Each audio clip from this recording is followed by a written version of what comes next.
কর্মব্যস্ততা, রমজান মাসে আপনারা খাবারে বেশি, রমজান মাসে সবকিছু বেশি বেশি করেন। আর আরব আমিরাতের কান্ট্রিগুলোর মধ্যে তাকিয়ে দেখেন, আবার সৌদি আরব সহ অন্যান্য আমেরিকার কান্ট্রির দিকে তাকিয়ে দেখেন, এরা বাকি 11 মাস কর্মব্যস্ততায় কাটায়। রমজান মাসের চাঁদরা উঠলে দোকান গোছায় ঘরে চলে যায়। বলে কেন রে গেলা? বলে আল্লাহ তো এই রমজান মাসে একটা ইবাদতের গুণ 70টা বাড়াইয়া দেয়। আরে আমরা তো 11 মাস ইবাদত ঠিক মতো করতাম পারি নাই। আমরা এই একটা মাসের মধ্যে 5 ওয়াক্ত নামাজ পড়মু, 5 ওয়াক্ত নামাজের পাশাপাশি আমরা ঘুমাইয়া ঘুমাইয়া কাটামু এমন না। আমরা রাইতের বেলা আল্লাহ তাআলার কাছে দাঁড়ায়া দাঁড়ায়া কিয়ামুল লাইল করব, আল্লাহ তাআলার কাছে ইবাদত কইরা কইরা কাটাইব। আর দিনের বেলা আল্লাহর কোরআন তেলাওয়াত করব। ঘুম বেশি ঘুমানো লাগে না রে মুসলমান, কিন্তু অনেক মুসলমান আছে তারা রাত্রবেলা তারাবির নামাজ পড়ে, সাহারি খাওয়ার 5 মিনিট আগে ওইটা তাড়াহুড়া কইরা সাহারি খায়, তাড়াহুড়া কইরা সাহারি কইরা আবার দিনের বেলা রোজা রাখে ঘুমাইয়া ঘুমাইয়া। ইফতারের সময় কত রং বেরঙের ইফতার নিয়ে বসে, ইফতারটা খাওয়ার পরে কাইত হইয়া পড়ে, অনেক সময় তারাবি পড়ে, অনেক সময় পড়ে না। আবার কেউ কেউ বর্তমান জামানায় তারাবির নামাজ ধরে 20 টাকার থেকে কাটতে কাটতে এটা 8 টাকা নামাইছে। এই কথা কন্যা কে রে? এক বেটা এই 8 টাকার তারাবিরে 20 টাকাতের উদাহরণের কথা যখন কইতাম গেছে, আমার এক মূর্খ যারা, কি যারা মূর্খ যারা, তারা 20 টাকার তারাবিরে কাটতে 8 টাকা বানাইছে, তারা উত্তর কি দেয় শুনেন। আমার দাদা একজন সর্দার, উনি উদাহরণ দেয়, শোনো তারাবির নামাজ 20 টাকা, তো এটাই সত্য। আমি কইলাম খেরে যারা তারা 8 টাকা কয় তারার কাছে তো দলিল আছে। হ্যাঁ দলিল আছে, দলিল আছে, কিন্তু 20 টাকা আল্লাহ নবী কইছে রাত্রবেলা দাঁড়ায় দাঁড়ায় নামাজের রাত্র কাটাইতে, মানুষের তো এমনি নামাজে নেওয়া যায় না। এই রমজান মাসে 20 টাকা তারাবি পড়তে এখন এটারে লেঞ্জার মতো কাটতে লাইছে, এটা পরে এখন 8 রাকাত 12 রাকাত ভিতরের নামাজ রে এটারে বানাইছে 1 রাকাত। কথা বল না করে। আমি দাদারা কইলাম দাদা জানুন নিয়ে তো হইছে যে কয় আপনার মসজিদও তো আছে এমন শতাংশ একটা। আমি কইলাম দাদা খিতা কতার 8 টাকা পরে মানুষের ডেউইয়া উপর দিয়ে লাগিয়া। আমি কইলাম ইয়া আল্লাহ আসলে কিটা আসেনি? কয় আছে। দাদা আমারে কয় তারা কয় তারাবির নামাজ বলে 8 টাকা তুই। আমি কইলাম আচ্ছা আচ্ছা, ও তারা তো দলিল আছে, তারা আমারে দলিল দেখাইছে। আমি কইলাম শুনুন, হ্যাঁ আল্লাহর নবীর জামানায় কেউ 8 টাকার তারাবি পড়তো, কেউ 12 রাকাত পড়তো, কেউ 20 রাকাত পড়তো। আমি জিগাইলাম যারা এমন ভাবে যখন কেউ 8 রাকাত, কেউ 12 রাকাত, কেউ 20 রাকাত পড়ে, হযরত ওমর রাদিয়াল্লাহু তাআলা পয়সা মসজিদে নববীর ভিতরে এমন অবস্থা দেখা তারা সবাইরে একসাথে কইরা যেটা বেশি পড়লে সওয়াব হয় বেশি 20 রাকাত নির্ধারণ করে দিছে। এখন পরে তারা যারা তাহলে 20 টাকা তুই, তারা যেটা কয় এটা আসিল, কিন্তু তোমার কথা বুঝলাম 20 টাকা প্রায় সহি আছে, বেশি করা হবে। বললাম ও তাইলে তারার একটা উদাহরণ আমার কাছে আছে, যেটা আমি দিলাম। যারা উদাহরণটা কি? যারা কয় শোনো আমার কাছে আমার আব্বা জান, আচ্ছা আমার জেডা যদি আমার এই কথা কয়, ওনার আব্বা ওনার কাছে গল্প শোনাইছে। আচ্ছা তাহলে কত আগের গল্পটা? অনেক আগের না? যারা কয় আমার আব্বা আমার কাছে কইছেন, বলে কিতা কইছেন? বলে আমার আব্বা কইছে এক বেটা নতুন নির্বাচনে হারাইছুন, নির্বাচনের মধ্যে দাঁড়াইলে দেখবেন না তারা সাদা লুঙ্গি সাদা পায়জামা পাঞ্জাবি লাগায়। লাগাইনি বেটা সাদা পাঞ্জাবি আর সাদা পায়জামা কিনছে, কিন্তু বাজারের মধ্যে যে পায়জামা কিনছে রেডিমেড পায়জামা, এটা বেটার পরনে হবে না, একটু লম্বা হয়, 4 আঙ্গুল বেশি। এই লোকের 2টা ছেলে বিয়া করাইছে, নিজের বউ একটা, বউ হয়েছে ঘরে কয়টা? কথা কইনা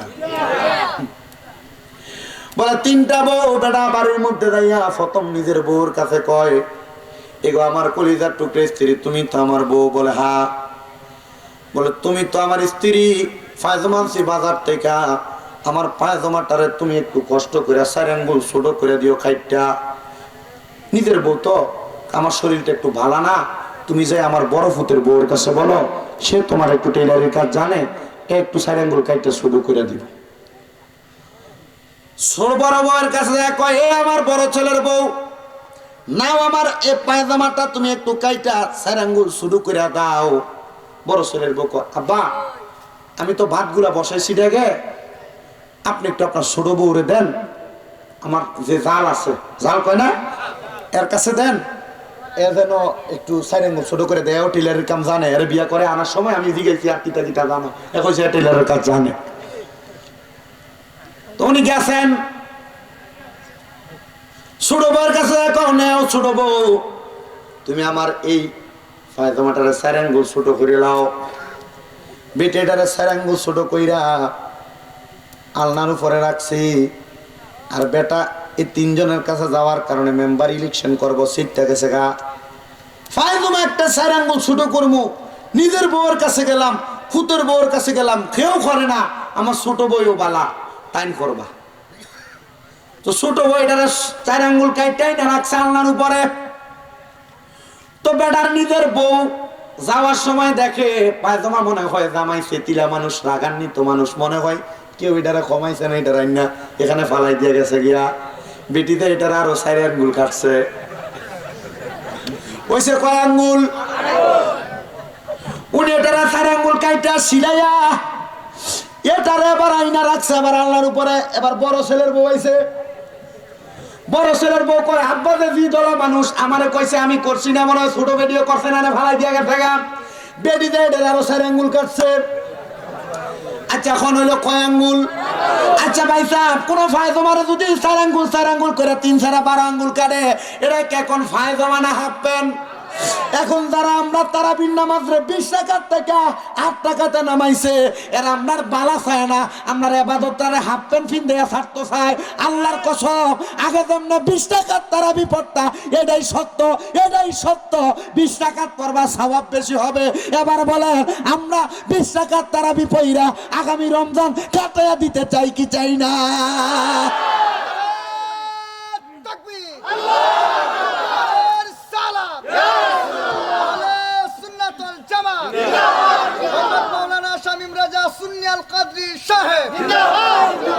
তো ও তাইনের পায়জামারে যেমন হাফ প্যান্ট বানিয়ে দিছে, তো যারা তোমরা কইব তারা 20 না 8 12 রাকাত, বিতরের নামাজ 3 না 1 রাকাত, যারা কইব জানাজার নামাজের পরে দোয়া নাই, যারা কইব মানুষ মরার পরে দোয়া নাই, কোরআন খতম নাই, এরা আসলে তোমরা বালা খায় না, এরা তোমরা ইবাদতটা হাফ প্যান্ট পরে ফেলে দিতেছে।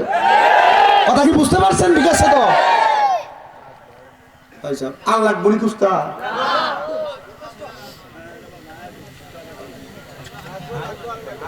সবাই দুরূদ শরীফ পড়েন, আল্লাহুম্মা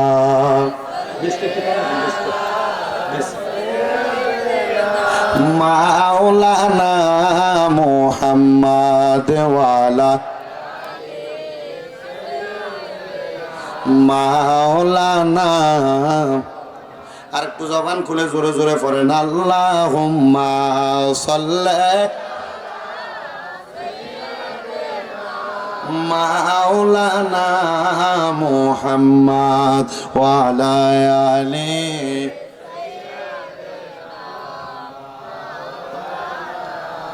নূর নবীজির ফসিনা মুবারক মেশকের চাইতে আরো সুগ্রাণ, সাহাবীরা আতর রূপে করতেন তাহা ব্যবহার। আল্লাহুম্মা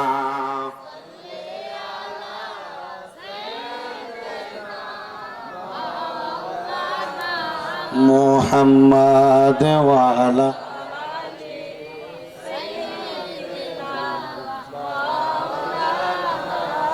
আমার বাবাজিরা, বন্ধুরা, এজন্য তাকওয়াবান হওয়া লাগবে, আল্লাহরে ভয় করেন না হওয়া লাগবে। রমজান মাস আসলে ইবাদত ফাঁকি দেওয়া যাবে না।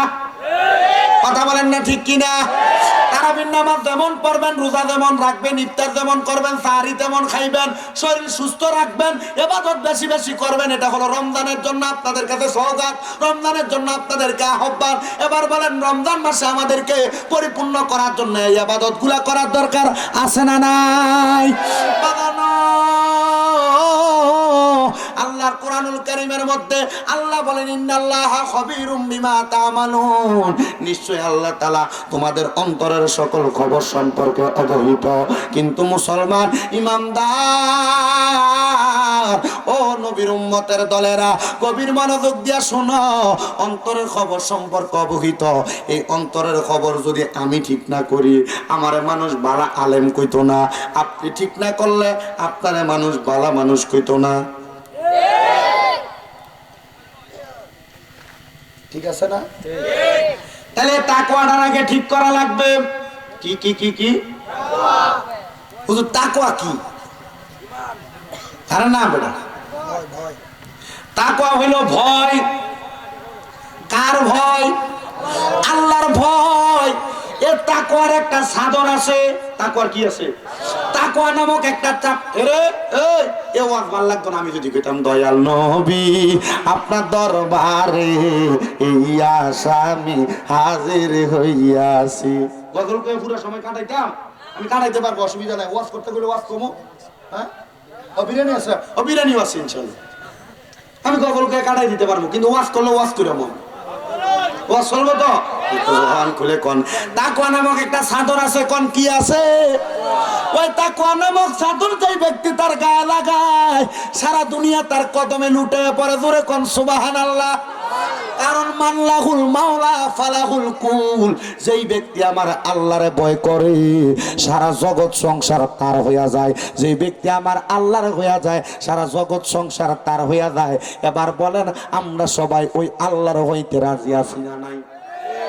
নবীজির প্রাণের সাহাবারা ডাক দিয়ে কয়, ইয়া রাসূলুল্লাহ, নবী গো, আপনি নবীর কাছে জানতে চাই, আপনি নবী বলেন না এই আল্লাহর হওয়ার জন্য কি করা লাগবে? আমার নবী কয়, ওই আল্লাহরে বেশি ভয় কইরা আল্লাহ তাআলার বেশি ইবাদত করা লাগবে। ওই আল্লাহ তাআলাকে এমন ভাবে ইবাদত করছেন, এমন ভাবে আল্লাহরে ভয় করছেন, করার পরে আল্লাহ তাআলা একজন আল্লাহর বান্দা হযরতে নোমান ইবনে সাবিত রাদিয়াল্লাহু তাআলা আনহু, ওই নোমান ইবনে সাবিত রাদিয়াল্লাহু তাআলা আনহু নামক একজন আল্লাহর বান্দা আল্লাহরে এমন ভয় করছেন, ভয় করতে করতে করতে করতে আমার আল্লাহ তাআলা নোমান ইবনে সাবিতের সিনার মধ্যে ইলমে লাদুন্নি দান করছে। কি দান করছে? ইলমে লাদুন্নি দান করছে। মা বোনেরা, যারা এখন ইলমে লাদুন্নি সম্পর্কে জানেন না, ভাই বাবারা মনোযোগ দিয়া শোনেন। ইলমে লাদুন্নি মানে হলো গোপন ইলম। সুবহানাল্লাহ। কোন ইলম? ইলমে লাদুন্নি মানে গোপন ইলম। বানানো ওই গোপন ইলমটা দান করছে হযরত নোমান ইবনে সাবিত। কয়, আমার আল্লাহরে যখন আমি বেশি ভয় করতে লাগলাম, আল্লাহর ইবাদত করতে লাগলাম, আমার আল্লাহ তাআলা আমার সিনার মধ্যে ইলম দান করতেছে। আমি যেইটাই পড়ি এটাই আমার কাছে মুখস্থ হয়ে যায়, যেইটাই পড়ি এটা আমার সিনার মধ্যে থাকে, যেইটা দেখি এটা আমার কাছে মায়া লাগে। হযরত নোমান ইবনে সাবিত কয়, আমার এবার আমার এলাকার মানুষও বড় সম্মান করে। বলে কেন কেন কেন রে? বলে আমি আল্লাহরে ভয় করার কারণে আমার আল্লাহ তাআলা আমার সিনার মধ্যে অনেক কিছু দান করছে। বন্ধুরা আমার, আমরা যারা হুজুর দাবি করি, আলেম দাবি করি, আমরা যদি আল্লাহরে বেশি ভয় না করি, আল্লাহর প্রতি তাকওয়াটা যদি শক্ত না রাখি, আমরার কথা তো মানুষ শুনবে না, আমরার কথা দিয়ে তো মানুষ হেদায়েত হবে না। এজন্য নোমান ইবনে সাবিত কয়, আমি যখন ছাত্র, আমি ছাত্র বয়সে আমার অন্তরের মধ্যে তাকওয়ার পোশাক পরে নিয়েছি। তাকওয়ার পোশাক পরার পরে এলাকার মানুষ আমার সম্মান করতে লাগলো। আরে আমার সম্মান করে না, আমি তাকওয়ার কারণে যে ইলম অর্জন করছি, তারা আমি আলেমের ইলমদারে সম্মান করে। আপনারা আসলে আমরা হুজুরদারে সম্মান করেন না, আপনারা সম্মান করেন আমরার ভিতরের ইলমদারে। ঠিক না? আমি যেমন মানুষ আপনি তেমন মানুষ, আমার যেমন হাত আছে মাথা আছে আপনারও তা আছে, আমি যেমন পাও দিয়ে হাঁটি আপনিও হাঁটেন, কিন্তু আপনি আমার সম্মান করেন। আমরা মাদ্রাসায় পড়ছি, আল্লাহ নবীর কোরআন পড়ছি, আল্লাহর নবীর হাদিস পড়ছি, আপনারা আমাদের ভিতরের এলেমদারে সম্মান করেন। এজন্য ব্যক্তি খারাপ হইতে পারি, এলেমটা তো খারাপ না রে বাবারা। হযরতে নোমান ইবনে সাবিত ডাক দিয়া কয়, আমারে যখন আমার আলেমরাও সম্মান করে, জগৎবাসীরা সম্মান করে, বাচ্চারাও সম্মান করে। বলে বাচ্চারা কেমন সম্মান করে জানো? আমার বয়স যখন মাত্র 11-12 বছর, বাচ্চারা তাদের বাসায় চেয়ার ছাইরা দিয়া আমি নোমান ইবনে সাবিত রে তাদের বাদশাহী চেহারের মধ্যে বসাইছে। আমি একদিন একজন বাদশারে জিগাইলাম, বাদশাহ আপনি কেন আমারে আপনার চেয়ার ছাইরা দিয়ে আপনার বাদশাহী চেয়ারে বসাইছেন? উনি আমারে ডাক দিয়া কয়, আমি হইতে পারি জগতের বাদশা, আপনি হইলেন আলেম হিসাবে এলেমের বাদশা। এলেম হিসাবে আলেমের আলেম হিসাবে এলেমের বাদশা। বলে কেমন বাচ্চা? বলে আপনি ছাত্ররা আপনার ওস্তাদরা সম্মান করে। আরে বাবা, যে উস্তাদরা ছাত্রদেরকে পড়ায় মাঝে মাঝে দেখবেন ওই উস্তাদরা ছাত্ররা উস্তাদের কাছ থেকেও বেশি গুরুতর চালাক হয়ে যায়। আমার সাথে আমার একজন বেসমেট ছিল, আমার একজন ক্লাসমেট ছিল যে মাদ্রাসার মধ্যে পড়তো। তে যখন পড়াইতো আমার একজন উস্তাদ, আমার একদিন আলাদা যখন আমি আমার উস্তাদের কাছে কিতাব পড়তাম, আমার হুজুর কয় তে ক্লাসে আইলে আমি একটু ডরে ডরে ক্লাস করাই। আমি জিজ্ঞাসলাম হুজুর খিললে গিয়া এত ডরে ক্লাস করান? কইতে আমার আজকাল কেমন প্রশ্ন করে যেটা আমি আটকাইয়া দেই গিয়া।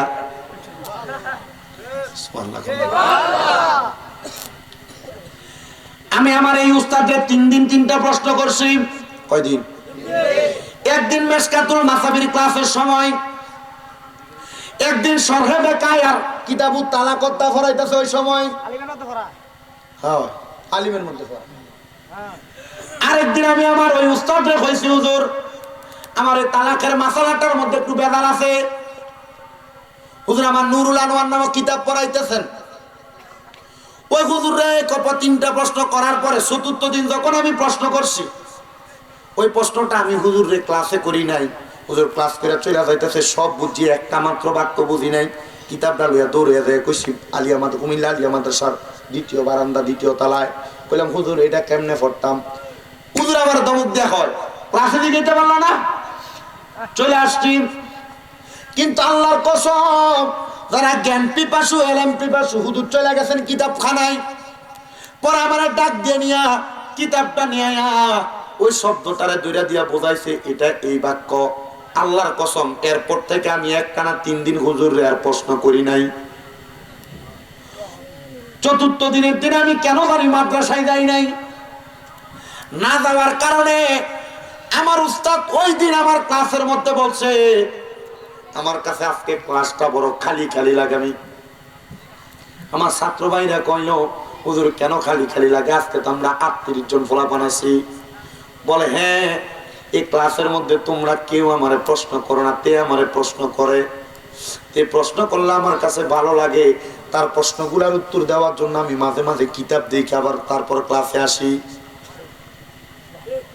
পরের দিন ক্লাসে আসার পর আমার হুজুর বলছে তুই এখন থেকে আবারও প্রশ্ন করবি। কিন্তু আমি এরপর থেকে আর কোনোদিন প্রশ্ন করি না আমার হুজুরকে। চেষ্টা করছি, কষ্ট হইল আমার পড়াটা আদায় করে নেওয়ার জন্য। কিন্তু যেদিন আমি মাদ্রাসায় যাই না, আমার উস্তাদ আমার জন্য আমার ছাত্র ভাইদেরকে নিয়ে দোয়া করছে, দেখবি একদিন তে একদিন বড় একজন আলেম হবে। আলেমও যদি না হয় দেখবি তে একজন দেশের নাম করা মানুষ হবে। আমি জানি না রে, আমার উস্তাদদের দোয়ার কারণে মনে হয় আল্লাহ তাআলা কবুল করছে। আমি আমারে আলেম বলি না, আমি আলেমদের ছাত্রের আমি ছাত্রের চাইতে আরো ছোট মানুষ আমারে মনে করি। ওই নোমান ইবনে সাবেত কয় আমি আমারে আলেম মনে করি নাই, কিন্তু আমার উস্তাদরা আমি নোমান ইবনে সাবেতকে বড় সম্মান করত। বলে কিসের সম্মান করত? বলে আমি নোমান ইবনে সাবেতের বয়স যখন 18 থেকে 19 বছর বয়স, আমার একজন উস্তাদ ফজরের নামাজের অনেক আগে, রাত্র গভীর, মনে করেন 1টা 2টাতে রাত্র খুব গভীর হয়ে যায়, চারদিকে কিচির মিচির করে আওয়াজ দেয়।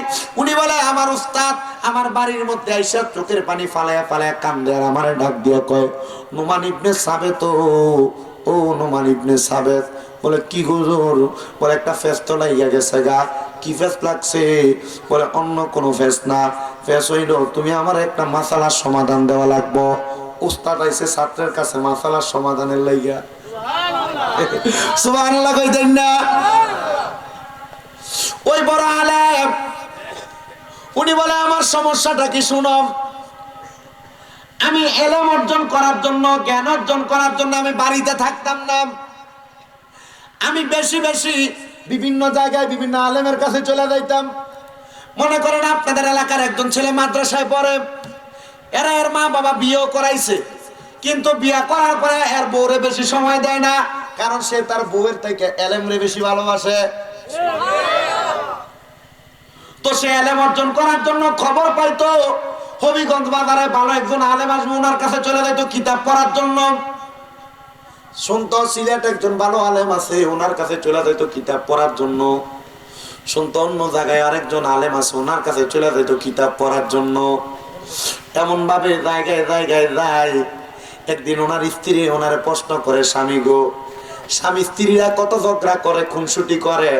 আমরা তো কোনো ঝগড়া নাই, কোনো খুনসুটি নাই। ও ভাই সাহেব, আপনার এলাকায় জামাই বউ ঝগড়া আসেনি, মারামারি আসেনি, গালাগালি আসেনি? বেড়ায় কত তিতা হয়ে বেরিয়েছে গালি দেয়, এটা এখন আমরা অনেক বুঝি। বেরিয়ে যদি বেড়াদের কথা না শুনে তারপর বিরক্ত হয়ে গালি দেয়। আমি আমার মা বোনদেরকে বলবো, মা গো মা,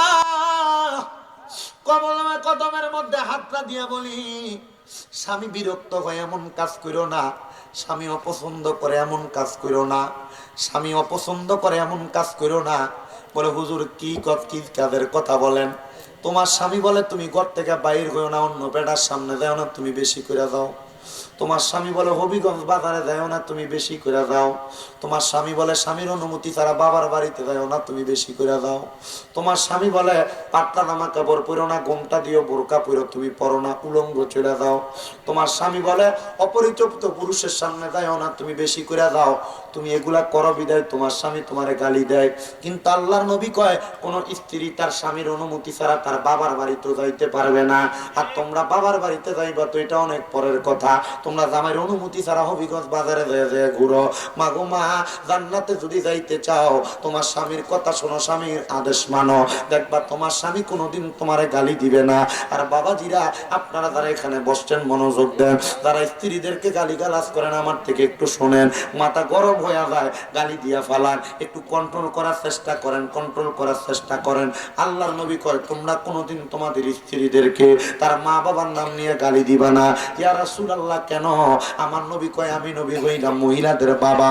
নবী গো, নবী গো, নবী গো, আপনি তো মহিলাদের বাবা, তাহলে চিন্তা করো তোমার বউরে তুমি তার বাবার নাম লইয়া, মার নাম লইয়া গালি দিলে, ওই গালি তোমার বউয়ের গায়ে পড়ে না, ওই গালি যে আমার নবীর গায়ে পড়ে।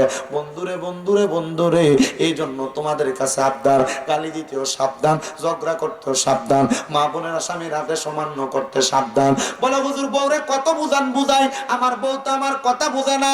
এ মুসলমান শোনো, তুমি তোমার বউরে বুঝাইতে থাকো, না বুঝলে অসুবিধা নাই। বউরে তুমি তোমার মতো সৎ চরল পথে আনতে থাকো, বউ যদি না আসে অসুবিধা নাই। বউরে কইবা আল্লাহর নবী কইছে তুমি যদি আমার কথা না শোনো তুমি দোজখে যাইবা। আর আমি যদি আমার মতো তোমার দায়িত্ব পালন করি, আল্লাহর নবী কইছে আমার কবরে গেলে মরার পরে 70টা হুর দিবা আমার লগে আমার খেদমতের জন্য। এবার মহিলারা কান্না করবার কইব হুজুর আমরা কি আমার স্বামীর খেদমত করতে দিত না? আমরা তো আমরা জামাইরে বড় ভালোবাসি। এই মহিলারা, তোমরা যদি তোমার জামাইরে ভালোবাসো, মহাব্বত করো, জামাইয়ের কথার উপর দিয়ে কথা বইলো না, জামাই কথা বলতে লাগলে ধমক দিও না, জামাইয়ের কথার উপর দিয়ে তুমি অন্য কোনো কথা বইলো না, জামাইয়ের কাছে তার মার নামে তার বোনের নামে ঝগড়া ফাসাদের দ্বন্দ্ব লাগাইও না। দেখবা তোমার সংসার সুন্দর, পরিবার সুন্দর। কথা কোন ঠিক কিনা? বউ কথা হয়নি আপনার উপর দিয়া। এই জন্য আমার এই কাকুরা কান্দি এলাকার বাবাজিরা, বন্ধুরা রে, গভীর মনোযোগ দিবেন, অন্তরের কান লাগায় শুনবা। ওই আলেম বলে আমি আমার ছাত্রের কাছে কি মাসালা সমাধানের জন্য গেছে, আমার বউ আমার প্রশ্ন করে আপনি তো আমার কাছে আসেন না, আমার সঙ্গে কথা বলেন না। ওই স্বামী অনেকদিন পর দূর থেকে আসার পর বউ তার সঙ্গে কথা বলে না, বউ তার সঙ্গে মাতে না। বউ কয় কেমনে তালাক কইতাম, এ জামাই না ছাড়লে তো আমি একজন বালা জামাই পাইতাম না। বউ এবার স্বামীর সঙ্গে যখন এতদিন পর আসার কারণে কথা বলে না, স্বামী বউকে বলছে তুমি যদি আজকে ফজরের আযানের আগে আমার সঙ্গে কথা না বলো তাহলে তুমি 3 তালাক। কয় তালাক? কোন স্বামী যদি এভাবে কোন বউকে ওয়াদা দেয় যে তুমি যদি আমার ওয়াদার বাহিরে, বাড়ির বাহিরে যাও, আমার ওয়াদার বাহিরে কোন পরপুরুষের সাথে কথা বলো, তাহলে তুমি 3 তালাক, তালাক হয়ে যাবে। বউ যদি কথা না শুনে তালাক হয়ে যাবে। কথা কি বুঝতে পারছেন? শক্ত মাসালা।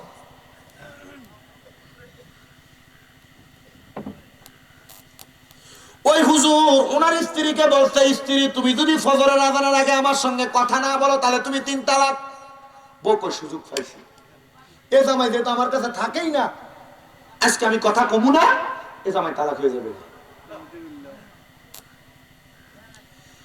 স্বামী মনে করছে, বউ মনে হয় ভয় পেয়ে কথা বলে ফেলবে, কিন্তু জামাই তো জানে না বউ তো বেটার পাগল না। বউ, কারণ এই বেড়া ঘরে থাকতে না বউর পাগল থাকতো। আমি একটু আগে আমার একজন বাইরে কইছি, ভাই পান খানাটা একটু ছাড়েন না। কেন বলছি জানেন? কারণ তুমি পান খাও বিদায় তোমার মুখে একটা দুর্গন্ধ হয়, হয়নি বাবা?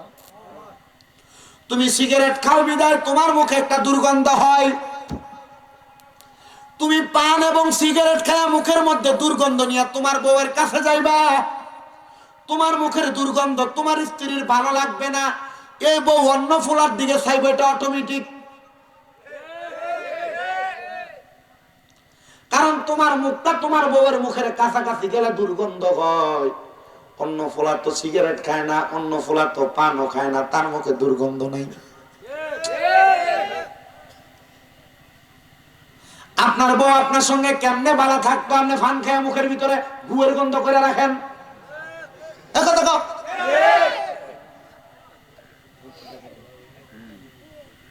সিগারেট খেয়ে মুখের মধ্যে ঘুয়ের সাইতে দুর্গন্ধ করে রাখেন। এই জন্য পান এবং সিগারেট ছাড়ার চেষ্টা করেন। তুইও খাস না? বউ হইতি না, বালা বউ হইতি না।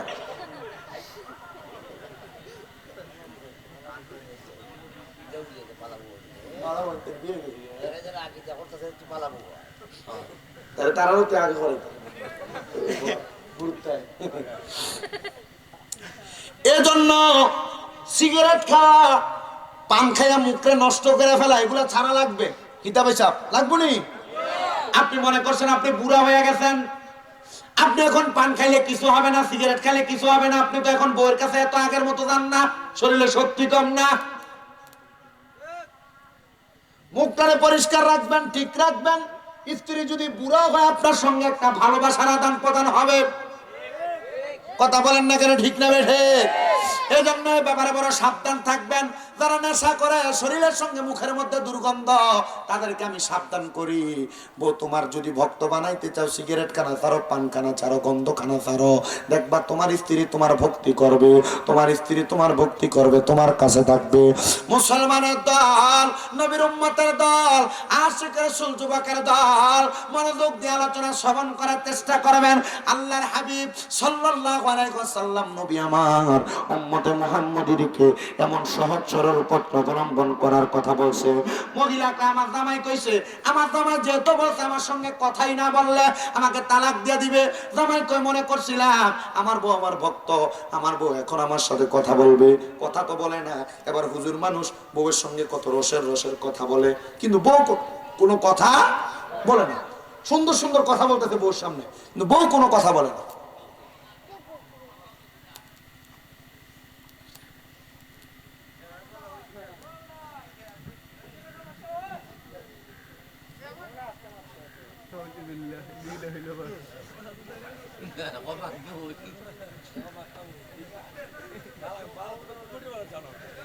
কমিটির মানুষ জান আপনারা একদম।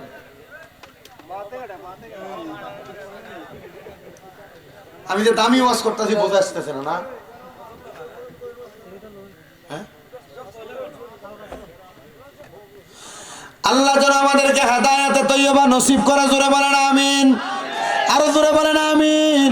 ও মুসলমান, ও নবীর উম্মতের দলেরা, এবার মনোযোগ দিয়ে শ্রবণ করেন। ওই আল্লাহর বান্দি যখন কথা বলে না, স্বামীটা তার স্ত্রীর সঙ্গে কত সুন্দর সুন্দর রসিক কথা বলে, স্ত্রী যেন হাসি দেয়, স্বামীর সঙ্গে কথা বলে। বউ কয়েককে রাগ করছি তো করছি, আর আমি কথা বলতাম না, কারণ এ জামাই আমার সঙ্গে সময় কাটায় না, এ জামাই সংসার করা আমার জন্য আর উচিত হবে না। উনি চিন্তা করলেন ফজরের নামাজের আযানের আর 2-4 ঘন্টা বাকি। দৌড়ে গেছে হযরত নোমান ইবনে সাবিত ওনার ছাত্রর কাছে, কারণ ছাত্র ভালো মাসালার সমাধান দিতে পারে। সুবহানাল্লাহ বলবেন না? ছাত্রর কাছে যায়, কয় ও নোমান ইবনে সাবিত আব্বা, তুমি আমার ছাত্র? বলে হ্যাঁ। বলে আপনি একটা বেজাল তো হয়ে গেছে। বলে কি বেজাল? বলে আমি তো আমার বউরে কইছি ফজরের আগে যদি আমার স্ত্রী আমার সঙ্গে কথা না বলে তাহলে আমার বউ তালাক। আব্বারে মাসালার সমাধান দাও। ওই ছাত্র নোমান ইবনে সাবিত কামনে তাড়াতাড়ি বাইর যান গিয়া। বলে কেন? বলে আমি মাসালার সমাধান লই আইতাম আছি। ওই উস্তাদের ছাত্রের প্রতি বড় বিশ্বাস ছিল, আজানের 1 সেকেন্ড আগে হইলেও আসবে। হযরতে নোমান ইবনে সাবিতের উস্তাদ ঘরের মধ্যে যা বসে আছেন, কিন্তু এমন টাইমে মসজিদের ভিতরে আজান দেয়, আল্লাহু আকবার, আল্লাহু আকবার। হুজুর কই এটা আমার নোমান ইবনে সাবিত কি করলো? চারিদিকে আজান হইতেছে, নোমান ইবনে সাবিত আসে না। ছাত্র আর মাসালা লইয়া আসে না, কারণ বউ তালাক হয়ে গেছে। আজান হয়ে গেলে তো বউ তালাক হয়ে দেবো, ফজরের আজান হইবে। তো এবার স্ত্রী স্বামীরে কয় আলহামদুলিল্লাহ আজান হয়ে গেছে, তার মানে কি তা তালাক। 3 তালাক করলে বউ কি কইছে? আলহামদুলিল্লাহ তালাক। ও স্বামী, তবে আমি আপনার একটা কথা বলি, আপনার মতো বালা স্বামী জগতে নাই। কারণ বলে কেন? বলে আপনি আমারে কোনোদিন মারেন নাই, অত্যাচার করেন নাই, শুধু আপনি আপনার এলেম অর্জনের জন্য বাইরে বাইরে গেছেন, কিন্তু আমি স্ত্রী হিসেবে আমার যে শারীরিক চাহিদা আছে আপনি সেটা বেশি করে মিটান নাই। এই জন্য আমি আপনার তালাক দেওয়ার জন্য চাইছিলাম, আপনি নিজেই তালাক দিয়ে দিয়েছেন। এ আজান হওয়ার শেষ এমন টাইমে ওই এলাকার মসজিদের মুয়াজ্জিন লইয়া নোমান ইবনে সাবিত হাজির। দরজাটা খোলার পরে উস্তাদরে রাখতেছে, নোমান ইবনে সাবিত আর ওনার এলাকার মসজিদের মুয়াজ্জিন দাঁড়ায় আছে। উস্তাদ কয়, পুত্রে নোমান ইবনে সাবিত, তোর মুখ আমি আর দেখতাম চাই না। বলে কেন? বলে তোর একটা বিশ্বাস আছিল তুই আমার মাসালার সমাধান দিবি, তোর আশা করতে করতে আমার বউ তালাক হয়ে গেছে। তোর আশা করতে করতে আমার বউ তালাক হয়ে গেছে। নোমান ইবনে সাবিত কয়, হুজুর কেমনে তালাক হইছো? তালাক তো হয় নাই। বলে কেন? আজান হয়ে গেছে গা। হুজুর আজান হইছে, তবে একটু লড়ছড় হইছে। বলে কেন? মুয়াজ্জিন সাহেব কান্দার ভিতরে ধরে কয়, হুজুর নোমান ইবনে সাবিত আমারে তাহাজ্জুদের নামাজের ওয়াক্তাইয়া দৌড়ে কয়, এ মুয়াজ্জিন সাহেব দেরি হইয়া যায়, তাড়াতাড়ি আজান দিলাম। আমি আর ওই সময় তো গড়ি ছিল না, আমি আর আসমানের দিকে না চাইয়া, সূর্য আসমানের দিকে চান তারা না চাইয়া আমি তাড়াতাড়ি দিয়ে আজান দিলাইছি। হুজুর ফজরের ওয়াক্ত হইছে না, এখনো মাত্র তাহাজ্জুদের ওয়াক্ত চলে। তাহলে ওয়াটা ছিল বউ যদি কথা না কয় তালাক, বউ তো কথা কইলাইছে। বউ কথা কইছি নি? বউ তালাক কইছি নি? হুজুর কয়, আব্বারে এজন্য তো আমি উস্তাদ, তুমি ছাত্রের কাছে হার মানি, কারণ তুমি ছাত্রের, আমি উস্তাদের চাইতে যোগ্যতা বেশি। এ নোমান ইবনে সাবিত কেমনে তুমি পাইলা? বলে আমি এমনে পাই নাই, আমি আমার আল্লাহরে বেশি ভয় করছি। ওই আল্লাহ তাআলা ইলমে লাদুন্নির মাধ্যমে আমার সিনার মধ্যে সেই ইলম দান করছে। জোরে বলেন সুবহানাল্লাহ।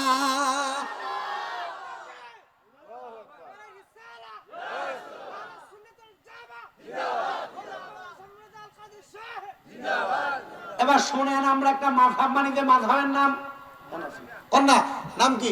হানাফি। ওই নোমান ইবনে সাবিত হইল ইমামে আযম আবু হানিফা। মাযহাবা কয় না? ওনার নাম নোমান ইবনে সাবিত। উনি হানাফি হওয়ার কারণে উনি নিজে আমরা সেই মাযহাবটা অনুসরণ করি। মুসলমান চিন্তা করো, তাকওয়ার কারণে, তাকওয়ার চাদর অন্তরে শরীরের মধ্যে লাগানোর কারণে, আল্লাহরে বেশি ভয় করার কারণে একটা মানুষের যদি ছোট বয়সে এত আলেম আসতে পারে, আমরা যদি আমার নবীর মোহাব্বত অন্তরে নিয়া আমার আল্লাহরে বেশি ভয় করি, আমাদের সিনার মধ্যে এমন এলেম আসতে পারে কি পারে না? সবাই জবান খুলে জোরে জোরে দুরূদ শরীফ পড়েন। আল্লাহুম্মা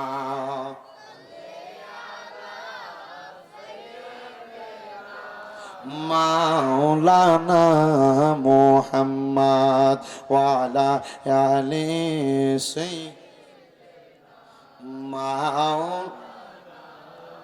ভালোবাসার জায়গা মদিনা, ভালো লাগার জায়গা মদিনা। বলেন ভালোবাসার, ভালো লাগার জায়গা মদিনা। বলেন ভালোবাসার, ভালো লাগার। এত সুন্দর জায়গা কোথাও দেখি না, এত সুন্দর জায়গা কোথাও দেখি না। সাজিয়েছে দয়াল রাব্বানা, ভালোবাসার জায়গা মদিনা। বলেন ভালোবাসার, ভালো লাগার জায়গা মদিনা, বলেন ভালোবাসার ভালো লাগার মদিনা শরীফ দয়ার খাজিনা, মদিনা শরীফ দয়ার খাজিনা, আশিক ছাড়া অন্য বুঝে না ভালোবাসার জায়গা মদিনা, বলেন ভালোবাসার ভালো লাগার জায়গা মদিনা, বলেন ভালোবাসার ভালো লাগার জায়গা মদিনা। আল্লাহুম্মা সাল্লি আলা মাওলানা মুহাম্মদ ওয়া আলা আলি মাওলানা। হে আমার বাজানো, এবার বলেন ওই তাকওয়া নামক চাদরের কারণে যদি সিনার মধ্যে এত বেশি এলেম পাইতে পারে, আমরা যদি ওই তাকওয়া নামক চাদর আমাদের গায়ের মধ্যে লাগাই, আপনার মরার পরে আমার আল্লাহ আপনার জান্নাত দিতে পারে কি পারে না? এই জোরে বলেন পারে কি পারে না? শুনেন, দামেস্ক নামক এলাকার একজন বাদশার কথা। কষ্ট আপনারা শুনতে রাজি আছেন তো?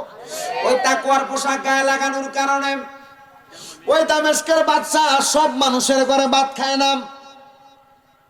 জি সরি, দামেস্কের বাদশার একজন প্রজা সব মানুষের ঘরে ভাত খায় না। উনি ভালো মানের একজন আলেম। কি আলেম? ভালো মানের একজন আলেম, কিন্তু সব মানুষের ঘরে ভাত খায় না। ওই আলেমের নামে বাদশার কাছে বিচার, হে বাদশাহ শুনেন, আমাদের এলাকার আলেম, উনি তো আমরা দাওয়াত দিলাম, আমরার ঘরে দাওয়াত খায় না, কিন্তু অমুকের ঘরে দাওয়াত খায়। মনে করেন সর্দার আব্দুর রহিম সাহেব এবং আছে আব্দুর রশিদ সাহেব।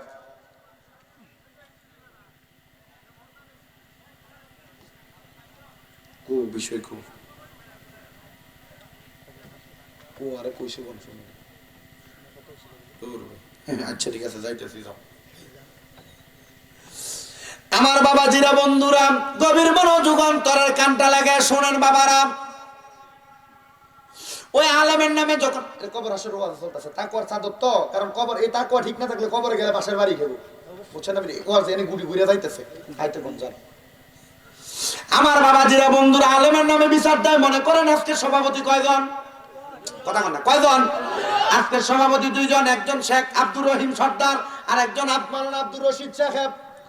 মনে করেন আমি আপনার এলাকার ছোট একজন হুজুর, আমি ওনার ঘরে দাওয়াত খাই, কিন্তু এই সভাপতি সাহেবের ঘরে দাওয়াত খাই না, অথবা ওনার ঘরে দাওয়াত খাই, ওনার ঘরে দাওয়াত খাই না।